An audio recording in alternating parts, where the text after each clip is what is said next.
어떤 개미 나라에 어느 날 갑자기 영웅 개미가 나타났어요. 이 개미 나라에는 이 쌀 한 톨도 들기 힘든 그런 어떤 상황에서 이 개미들이 상당히 쌀 한 톨을 드는데 개미 두 마리가 그냥 드는데 이 개미는 쌀 두 톨을 드는 거예요. 그러니까 날마다 그 영웅심을 자랑하면서 이 개미는 그냥 그 자랑하면서 뽐내면서 이제 살다 보니까 어느 날 보니까 자기가 자기 수준이 이 동네에서 이 바닥에서 자랑할 그런 수준이 아닌 거예요. 좀 큰 세계로 나가야 되겠다. 그래서 나뭇잎 한 입에다가 쌀 두 톨을 메고 이제 5일장 장마당으로 이제 나가는 거예요. 그래서 장마당에 가서 사람들이 많이 오는 데다가 쫙 피고 나뭇잎을 하나 쫙 피고 쌀 두 톨을 가지고 두 개를 그냥 양쪽에 하나씩 들고 묘기를 하는 거예요. 그런데 지나가던 어린아이가 밟아서 죽였대요. 개미의 비참한 일생은 그렇게 끝이 났습니다. 우리가 하나님 앞에서 우리의 수준이 어느 정도 될까요? 사람 앞에 개미? 그것도 너무 과분한 거죠. 너무 하나님 거룩하신 그 하나님 앞에 너무도 티끌 같은 인생이에요. 근데 이 티끌 같은 인생을 신실하게 사랑하시고 신실하게 인도하시고 신실하게 복주시고 신실하게 존귀 여기시는 하나님의 귀한 사랑의 메시지가 성경입니다. 요즘 성경을 우리가 이제 수요일날 창세기를 이제 계속 다루는데 이제 요즘 계속 이제 아브라함을 이렇게 공부하고 있어요. 아브라함의 그 역사는 지금부터 4,000년 전의 역사입니다. 창세기 12장부터 한번 여기까지 쭉 한번 복습하겠습니다. 창세기 12장에 하나님께서는 갈대 우르에 사는 아브라함에게 본토 친척 아비집을 떠나 내가 지시할 땅으로 가라 하시면서 가나안 땅으로 들여요. 근데 그 땅에 그 아브라함은 하나님이 누군지도 몰랐을 거예요. 그런데 가나안 땅으로 딱 왔는데 기근이 들은 거예요. 그래서 아니 하나님의 약속의 땅에 기근이 들어서 애굽으로 양식을 구하러 가요. 갔다가 그 아내 사례 때문에 자기가 생명의 위협을 받으니까 사례를 누이 동생이라고 하면서 바로에게 팔죠. 바로가 그 사례를 취했다가 하나님 앞에 딘통 혼나고 이제 이 아브라함에게 주면서 왜 네 아내를 누이 동생이라고 해서 내가 하나님 앞에 이렇게 혼나게 만드냐 그러면서 많은 재물을 주어서 이제 그 재물을 가지고 다시 가나안 땅으로 들어오는 이야기예요. 이 이야기가 이제 이 점점 이제 성경은 확산이 되고 있어요. 하나님께서 가나안 땅에 딱 들이시면서 약속하신 게 있거든요. 내가 이 땅을 주리라. 너는 복이 될지라. 그리고 네 자손이 많으리라. 많은 네 자손을 준다 그렇게 말씀하셨어요. 그리고 이제 애굽에 갔다 오는 거예요. 요 애굽에 갔다 온 사건이 나중에 이스라엘 백성이 기근으로 애굽에 갔다가 바로 400년 동안 종살려다가 많은 재물을 끌고 오는 그런 이야기예요. 이것이 마태복음에 예수님이 탄생하시고 마태복음 2장에 애굽에 갔다가 3장에 홍해를 건너서 세례를 받고 4장에 광야에서 시험 받는 그 그림을 예수님이 그대로 실현하고 있어요. 이 그림이 우리가 애굽 같은 세상에 태어나서 그 모세와 함께 예수와 함께 세례를 받고 이 광야 생활하면서 가나안 땅으로 여행하는 그 그림을 아브라함 창세기 12장에 그대로 보여주고 있어요. 그리고 나서 이제 이 아브라함이 하나님을 딱 체험하고 와서 우리 하나님 대단하다. 바로가 꼼짝 못해? 이런 용기를 얻어요. 그리고 나서 이제 본토 친척을 떠나라고 했는데 친척 이삭을 데리고 룻을 데리고 오죠. 롯을 데리고 오죠. 이 롯을 데리고 왔는데 이제는 너 없어도 나 위험하지 않다. 하나님이 나와 함께 한다. 그래가지고 그와 조카와 딱 결별을 해요. 네가 우하면 내가 자하고 네가 자하면 내가 우하리라. 이러면서 결별을 딱 하는데 하나님께서 그 롯이 좋은 땅을 가지고 가요. 허탈한 마음 서 있는데 하나님이 또 나타. 너 하늘의 무별 봐라. 너 네 자손 저렇게 많을 거야. 동서남북 바라봐라. 다 너한테 줄게. 그래서 다시 한번 용기를 줘요. 그리고 나서 이제 14장에 이제 이 소돔 땅에 이 연합군이 서들러 와서 이 조카를 붙잡아가고 완전히 이 소돔 땅에 쑥대밭이 되는 거예요. 그때 아브라함이 318명 가수를 데리고 가서 전장에서 최초의 전쟁이죠. 거기 가서 이제 이 조카와 또 이제 많은 재물을 다시 찾아오는 그런 이야기. 그리고 멜기세덱을 만나서 하나님 앞에 멜기세덱을 만나서 축복을 받고 11조를 드리는 이야기. 13장에 그렇게 14장에 기록하고 있죠. 그리고 나서 15장에 하나님이 너랑 나랑 언약하자. 내가 자손을 많이 줄 거야. 그리고 너에게 복을 줄 거야. 그래서 언약을 하자 그러면서 3년 된 수양, 염소, 또 3년 된 순염소 이렇게 비둘기, 집비둘기 이렇게 갖다 놓고 이제 고기를 잘라서 양쪽에다 놓는 거예요. 그리고 언약식은 고기를 잘라놓고 둘이 손잡고 지나가야 되는데 아브라함이 깊이 잠들 때 하나님의 연기와 햇불이 확 지나가 버리는 거예요. 깜짝 놀라는 거죠. 아브라함이 자다가 막 이게 웬일이라고 깜짝 놀라서 일어나는 거예요. 그래서 아세요? 하나님이 사랑하는 자에게는 잠을 주신다고요. 잠은 시편 127편에 잠은 사랑하는 자에게 주는데 이 잠은 무능을 말하는 거예요. 아무 능력 없음을 말하는 거예요. 시체 비슷한 게 잠이에요. 근데 하나님께서 이 구원의 역사, 복의 역사를 하나님 홀로 행하시는 거예요. 아브라함 잠들 때, 우리가 잠들었을 때 창세전에 그리스도 예수 안에서 하나님께서 우리의 구원을 홀로 행하시는 그 이야기가 또 그 그림 속에 나타나고 있어요. 그리고 나서 하나님께서 그렇게 많은 자손을 준다고 약속을 해줬으면 기다려야 되잖아요. 16장에 가니까 초조한 거예요. 10년이 지났는데 애가 없으니까 이 사례가 내 여종 하갈을 통해서 당신 애 낳으시오 하니까 그 하갈을 통해서 이스마엘을 탄생시켜요. 그리고 나서 하나님은 침묵하시고 13년 동안 아브라함에게 나타나질 않았어요. 그리고 나서 오늘 13년 만에 진짜 하나님께서 모처럼 나타나셔서 아브라함에게 말씀하신 내용이에요. 1절에 보니까 아브라함이 99세 때 여호와께서 아브라함에게 나타나서 그에게 이르되 나는 전능한 하나님이라 너는 내 앞에서 행하여 완전하라. 여기서 전능한 하나님 엘샤다이라 그러죠. 이 전능하신 하나님은 이 들으시는 하나님, 능력 주시는 하나님 이런 뜻이에요. 이 하나님이 완전하라는 거예요. 완전하는 게 뭐죠? 순종하는 거죠. 너는 내가 전능한 하나님이니까 너는 내 말 듣고 순종해라. 그러면서 이제 하나님께서 먼저 아브라함에게 또 다시 약속을 해요. 내가 내 언약을 너와 너 사이에 두어 너를 크게 번성하게 하리라. 또 하나님께서 또 번성하게 한다고 그래요. 그리고 아브라함이 엎드렸더니 하나님이 또 그에게 말씀하여 이르되 보라 내 언약이 너와 함께 있으니 너는 여러 민족의 아버지가 될 것이라고 또 말씀하고 있어요. 그러면서 계속 하나님께서 막 번성할 것이다, 뭐 왕이 날 것이다. 그러면서 계속 또 이 약속을 하셔요. 그리고 나서 하나님께서 이름을 바꿔주세요. 이름. 너는 아브라함이 아니고 아브라함이라는 것은 높은 아버지, 큰 아버지 이런 말인데 아브라함이라 하라. 열국의 아버지, 많은 민족의 아버지. 그리고 사레라는 이름은 왕비, 나의 기부인 이런 뜻인데 열국의 어머니, 많은 민족의 어머니 이런 이름으로 싹 바꿔줘요. 그리고 나서 할례를 행하라고 그래요. 할례가 뭐죠? 이 언약 15장에서 그 짐승을 쪼갠 그 언약식을 17장에서 이제 아브라함의 몸에다 그 언약식을 행하는 거예요. 피를 흘린다는 것은 죽음을 상징해요. 언약식. 그래서 구약에 보면은 피를 흘리는 사건이 계속 흘러요. 구약을 짜면은 짐승의 피가 나오고 신약을 짜면 예수의 피가 난다 그래요. 신구약을 짜면 피예요.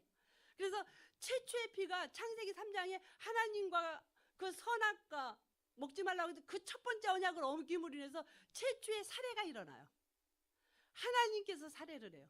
짐승을 잡아서 피가 뚝뚝 떨어지는 가죽옷을 가지고 와서 아브라함을 죽여야 될 그 자리에서 짐승을 잡아서 피를 떨어지는 그 가죽 옷으로 수치스러운 부분을 덮어주면서 장차 메시아가 와서 수치스러운 부분을 덮어주겠다는 그런 그림을 보여줘요. 창세기 4장에 하나님께서는 또 아벨을 통하여서 그 피의 제물을 받아요. 그래서 그 최초의 그 짐승이 죽어감으로 해서 아담이 그거를 보고 하나님의 최초의 제사를 했던 것 같아요. 그 아벨이 또 아버지를 보고 또 이제 그 피의 제사를 드려요. 노아가 8장에 보니까 홍수에서 끝나고 나서 배에서 나와서 정결한 음식을 정결한 짐승을 가지고 또 제물을 드려요. 아브라함이 창세기 13장에 보니까 또 제단을 쌓고 제단에서 이제 하나님 앞에 피로 하나님 앞에 제사를 드려요. 그리고 창세기 15장에 그 쪼갠 고기 사이로 하나님과 언약을 하고요. 창세기 17장에 아브라함의 피를 흘려버려요. 그리고 출애굽기 12장에 어린 양의 피가 흘림으로 인해서 좌우 문설주에 바르고 출애굽 사건이 일어나요. 그리고 출애굽기 24장에 하나님께서 이스라엘 백성과 피로 언약식을 행해요. 그리고 나서 레위기에 가서 이 피의 제사를 성문화시켜요. 이제 문서화시키는 거죠. 이제 제사 이렇게 드려라, 피를 이렇게 내라 이러면서 성문화시켜요. 그리고 예수님께서 골고다 언덕에서 당신의 피로 온전한 제사를 지냄으로 인해서 제사가 완결이 돼요. 오늘은 아브라함의 그 할례입니다. 할례는 우리가 다 알고 있지만은 남성의 생식기 표표를 베는 거예요. 지금 아브라함은 힘이 하나도 없는 사람이 됐어요. 좀 힘 있을 때 좀 나타나지. 아들을 준다고 하면서 지금 그 아브라함은 아무런 어떤 생산 능력이 없는 그런. 그리고 사례는 경수가 끊어져서 애를 낳을 수 없는 그런 상황이에요. 그런데 거기에다가 표피를 뱀으로 인해서 표피를 벤다는 것은 생식기가 없다는 소리예요. 죽었다는 소리예요. 생명력이 없다는 소리예요. 그리고 피는 죽음을 상징하죠. 그래서 피를 흘림으로 인해서 아브라함 너는 죽었다예요. 이제 꺼져가는 그 불꽃 같은 그런 힘도 없는 그 아브라함에게 표피를 뱀으로 인해서 아브라함을 완전히 죽여버리는 거예요. 하나님께서. 그리고 나서 1년 후에 누가 태어나죠? 이삭이 태어나. 그럼 이삭은 아브라함이 난 거예요? 하나님이 준 거예요? 네. 하나님이 주신 거예요. 아브라함이 죽었어요. 할례로. 그리고 아브라함이 죽었죠. 그리고 이삭이 태어났어요. 죽음과 부활. 뭐죠? 세례. 할례는 그 세례를 말하는 거예요. 세례는 죽음과 부활에 우리가 연합하는 것을 세례라고 그렇게 말해요. 그래서 이스라엘 사람들은 이 할례를 상당히 자랑스럽게 여겨요. 골리앗은 그 이스라엘 사람을 쳐들어와서 많은 그 노량물도 뺏어가고 싶었고 전쟁에서 영토도 다 차지하고 싶었는데 다윗이 그 골리앗 앞에 가서 뭐라고 말하죠? 할례 없는 인간이 어찌 할례 있는 우리 여호와 하나님의 백성을 어찌 이렇게 침략해? 그래서 골리앗에게 하룻강아지 범무서운 줄 모르고 달려가가지고 쓰러뜨린 사건, 할례 없는 인간 이러면서 이제 그래서 그 이스라엘 사람들은 할례 없다면은 사람 취급을 하는 거예요. 할례 없는 인간이다, 사람도 아니다 이렇게 말하는 거예요. 세상은 할례 받은 사람이 아닌 거 아니에요? 죽었으니까. 근데 그 사람들은 그렇게 이제 말을 해요. 그래서 우리 하나님의 자녀들은 장차 이 할례는 장차 신약의 교회에서 이 세례를 의미를 하는 거죠. 이 세례라는 것은 고린도전서 10장에 이렇게 말씀하시죠. 우리 조상들이 물과 구름 가운데서 세례를 받았다. 애굽에서 홍해로 건너오는 사건, 홍해로 들어가는 사건을 세례라고 그래요. 근데 거기에 뭐라고 말씀하고 있냐? 모세에게 속하여. 애굽에서 온 사람들이 모세가 없었으면 그 홍해물에 빠져 죽을 수밖에 없는데 모세에게 속했기 때문에, 모세가 한 사람이 죽었기 때문에 이 모세 품에서 다 들어가서 죽고 이 광야편에서 나온 거죠. 여기서 들어가는 사건을 십자가의 사건으로 보고요, 이 광야편에서 나온 것을 부활 사건으로 보는 거예요. 모세에게 속하여. 그래서 우리는 장차 예수님에게 속하여서 십자가에서 죽고 예수님에게 속하여 십자가에서 살아나는 그런 사건을 구약에서 지금 할례로 우리에게 말씀해주고 있는 거예요. 근데 여기서 이제 할례를 보니까 모든 남자들은 다 받아야 돼요. 이방인에서 사온 사람도 받아야 되고, 일단 아브라함의 식솔들은 다 받아야 되는 거예요. 난지 8일 만에. 그래서 아브라함은 99세에 할례를 받고 이스마엘은 13세에 할례를 받았다, 그렇게 말을 해요. 그리고 거기 이제 많은 종들도 다 할례를 받고, 진짜 이삭이 1년 후에 태어나서 난지 8일 만에 할례 받은 사람은 이삭만이에요. 그러면서 하나님께서 뭐라고 말씀하시냐면은, 이제 너하고 이제 내가 이렇게 복주기로 약속을 했는데 이제 난 네 자손에게도 약속할 거다. 그러니까 그 아브라함이 그러지, 이스마엘하고나 약속하세요. 그랬더니 아니, 이스마엘 아니야. 네가 나의 자식. 그러니까 엎드려 웃잖아요. 어떻게 내가 애를 낳아요? 엎드려 웃는데, 그래서 웃어서 이제 이삭이잖아요. 내가 이삭하고만 약속한다. 네 자식이 많이 있지만은 난 딴 자식 아니고 이삭에게만 약속한다는 거예요. 이삭이 누구죠? 이삭은 아브라함이 낳은 자식이 아닌 거죠. 그죠? 이삭은 예수님을 예표를 해요. 그래서 이삭도 죽었다 살아나잖아요. 창세기 22장에 그 모리아산에 갔다가 그 아버지 칼에 죽은 상황이잖아요. 근데 하나님께서 그 상황에서 말리고 그 어린 양 사건을 통해서 이삭은 거기서 이미 죽었다가 다시 살아나온, 아버지 심정에서는 이삭을 죽여버린 거죠. 그 상황. 그래서 이 이삭의 시대야만 진짜 내 후손이다라는 거예요. 결국은 이 아브라함에게 약속한 후손은 1차적인 것은 이삭이지만은 진정한 후손은 예수 그리스도였다라는 거예요.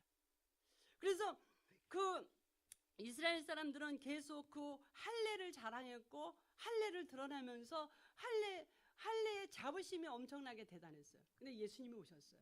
근데 이 로마서 2장 28절에 보니까 무릇 표면적 유대인이 아니요 표면적 육신의 할례가 아니니라. 오직 이면적 유대인이며 할례는 마음에 할지니라. 할례는 어디로 하라고요? 마음에 하라는 거예요. 마음에. 그리고 신명기 10장 16절에는 마음의 할례를 해라는 거예요. 마음의 표피를 벗겨내라는 거예요. 그럼 마음의 할례는 뭘까요? 그 사도행전 7장에 보니까 스데반 이런 설교를 해요. 목이 곧고 마음과 귀에 할례를 받지 못한 사람들아, 너희도 너희 조상과 같이 항상 성령을 거스리는도다. 그러니까 막 이를 악물고 스데반을 죽여버렸잖아요. 스가랴서에 보니까 금강석 같은 마음이라고 그래요. 우리 마음이. 이스라엘 사람들이 그 마음이 완악하고 강팍하고 깨어지지 않는 그 강팍한 마음. 그래서 하나님께서 그 마음의 할례가 진정한 할례라는 거예요. 그 마음의 할례는 뭘까요? 예수님이 이 땅에 오셔서 세례요한에게 세례를 받으셨어요. 그런데 세례요한의 세례를 받는데 누가복음 3장 16절에 보니까 세례요한이 이렇게 말해요. 나는 물로 세례를 주는데 내 뒤에 오시는 이가 있는데 그는 불과 성령으로 세례를 주실 것이다. 나는 그분의 신들맥 풀기도 감당치 못할 것이다 라고 그렇게 말씀하고 있어요. 예수님은 물 세례를 준 적이 없어요. 제자들은 물 세례를 준 적이 있지만 예수님은 이 땅에 우리에게 물 세례 주러 오신 분이 아니에요. 예수님이 이 땅에 성령 세례 주시러 오셨다는 거예요. 예수님이 골고다 십자가에서 온전한 할례를 받으시고 온몸이 갈기갈기 찢기는 그 할례를 받으시고 완벽하게 하나님 앞에 제물이 되어서 자기 육신을 바쳐서 우리를 구원해 주셨어요. 그리고 3일 만에 부활하시고 40일 이 땅에 계시다가 승천하시고 40일 이 땅에 계시다가 승천하시고 성령을 보내주셨어요. 오순절날. 성령을 보내주심으로 인하여서 이 성령 받고 나서 이 사람들이 어땠죠? 언어가 하나로 통일돼 버리는 거예요. 방언을 하는데 다 자기네 말로 하는 거예요. 언어가 말이 안 통한다는 것은 마음이 안 통한다는 거예요. 창세기 11장에 죄로 인하여서 바벨탑 사건 죄로 인해서 흩어졌던 언어가 성령 오심으로 하나가 되는 거예요. 이제 우리가 하나가 될 수 있는 거예요. 우리가 금강석 같아서 그 누구도 같이 합쳐지고 하나가 될 수 없었는데 성령이 이 땅에 오심으로 인해서 하나로 만들어 주셨어요. 성령이 오심으로 하신 일이 무엇이죠? 베드로가 일어나서 설교를 해요. 성경이 해석되기 시작해요. 그리고 예수가 누구인지를 알게 되는 거예요. 성령 세례를 받고 나니까, 마음의 할례를 받고 나니까 예수님이 믿어지고 내가 구원받은 하나님의 존귀한 자녀다라는 것이 가슴으로 팍 믿어지는 거예요. 하나님께서 이 아브라함에게 이 구원받은 백성들의 증표로 아브라함의 몸에 할례를 행하고 아브라함의 죽은 몸으로 앞으로 장차 예수 그리스도께서 할례 받고 죽어서 우리에게 영원한 하나님의 복, 하나님의 무한한 그 하늘의 별처럼 무별처럼 많은 그런 자녀, 그리고 복의 근원으로 우리를 삼아주셨다는 이야기가 오늘 할례 이야기입니다. 여러분, 진정한 마음의 할례를 받으셨습니까? 받으셔서 이 자리에 오신 줄 알아요. 근데 우리는 할례를 받았지만은 계속 받아야 될 할례가 있다는 생각을 해요. 제가 얼마 전에 이런 일이 있었어요. 제가 좋다고 생각하는 거를 내가 좋아하는 분에게 줬어요. 그분이 안 받는데요. 안 받는 이유는 그분은 나를 생각한 거예요. 너 가져라. 나는 그분을 생각해서 당신 가지시오 하다가 둘이 싸움 비슷하게 났어요. 그분이 나에게 이렇게 말을 했어요. 왜 이렇게 고집세요? 꼭 우리 누구 같아.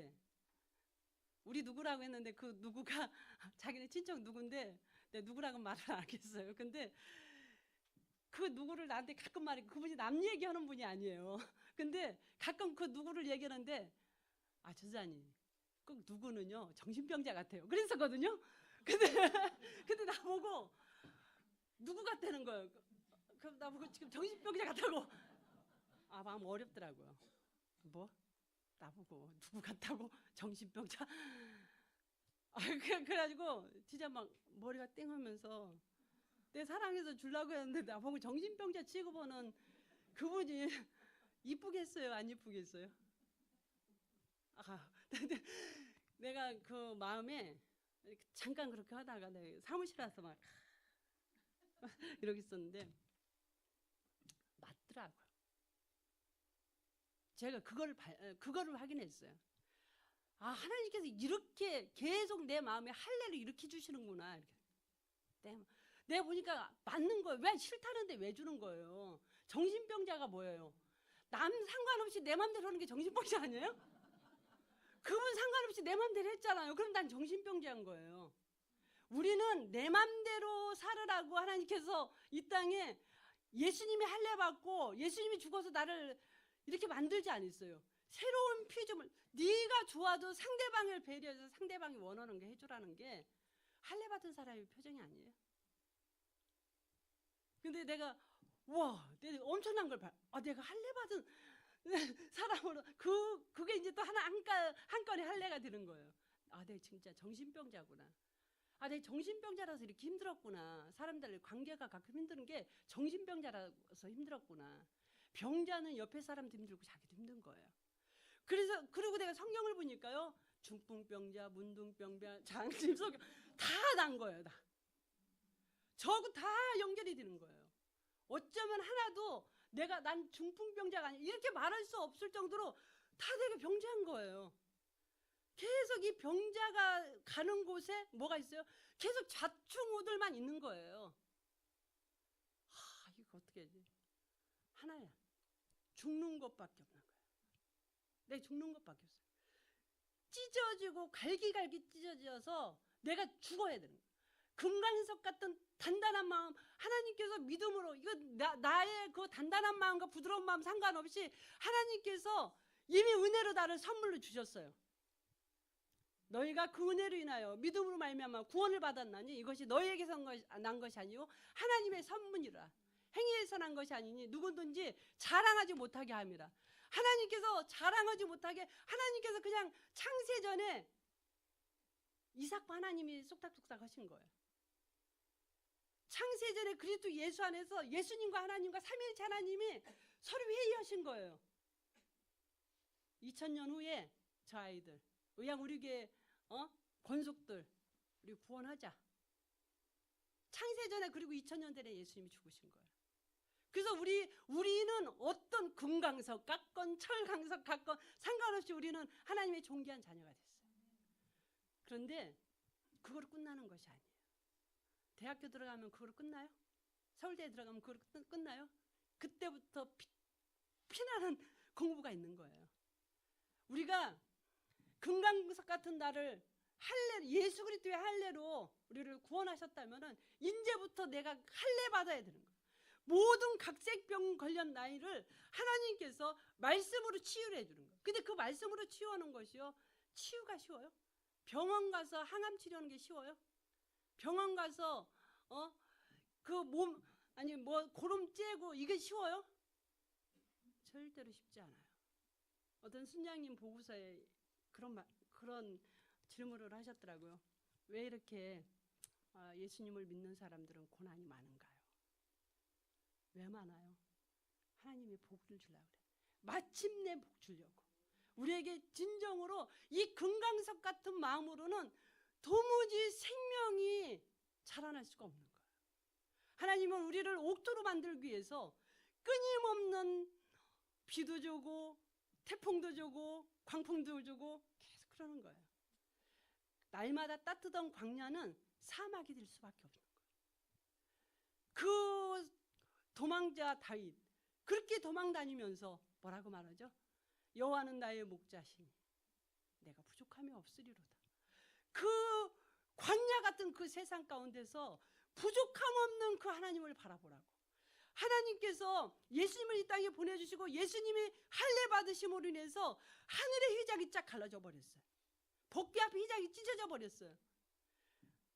에덴 동산에 있는 그 그룹들이 해체되어 버렸어요. 생명나무를 우리가 먹을 수 있게 됐다는 거예요. 하늘의 휘장을 갈름으로 해서 하늘에 신령한 그 복들이 우리들에게 다 떨어지는데 우리의 금강석 같은 그 마음 때문에 우리가 그걸 받아내지를 못하는 거예요. 하나님께서 그래서 끊임없이 성도들에게는 찢고 찢어서 온전히 하나님의 생명의 씨를 생산하게 하는 거룩한 하나님의 존귀한 백성으로 만들어낸다는 거예요. 제가 오늘 보니까 내 가방에 이 쌈지가 하나 있더라고요. 어떤 사람은 명품 백이 있어요. 명품 지갑. 여기 명품 지갑에는 1,000원짜리 한 입이 있어요. 여기는 1,000억짜리 수표가 몇 개 있어요. 근데 많은 사람들은 뭘 부러워하는 줄 아세요? 명품 백을 부러워해요. 좋은 집, 좋은 차. 나는 왜 이렇게 지질이 예수를 믿어가면서 요문양요콜이냐. 그러면서 하나님 도대체 뭡니까? 라고 질문할 때가 많이 있어요. 그 질문에 시편 37편, 73편 신실하게 대답하고 있습니다. 그런데 하나님은 이 쌈지 같은 이것마저도 찢어버리네요. 왜냐하면 이 안에 엄청난 보화가 있기 때문에 그래요. 내가 보화가 있나요? 한번 봤거든요. 보화는 아니고 도장이 있더라고요. 하나님의 인감도장이에요. 하나님이 인감도장 우리에게 맡겼어요. 네가 원하는 거 다 찍어가죠. 그리고 또 보니까 진짜 좋은 거예요. 이 OTP 카드가 있는 거예요. 은행에서 네 돈 다 가져가. 근데 여기다 쌈지에다 넣어서 우리가 안 보이는 거예요. 내가 찢어져야 보이는 거예요. 할례를 받아야 보이는 거예요. 하나님께서 우리에게 많은, 때로는 시험거리도 인생 가운데 있고요. 아픔거리도 있어요. 그런데 뭔 줄 아세요? 복 주시려고요. 복 주시려고. 우리가 때로는 사막 가운데 있잖아요.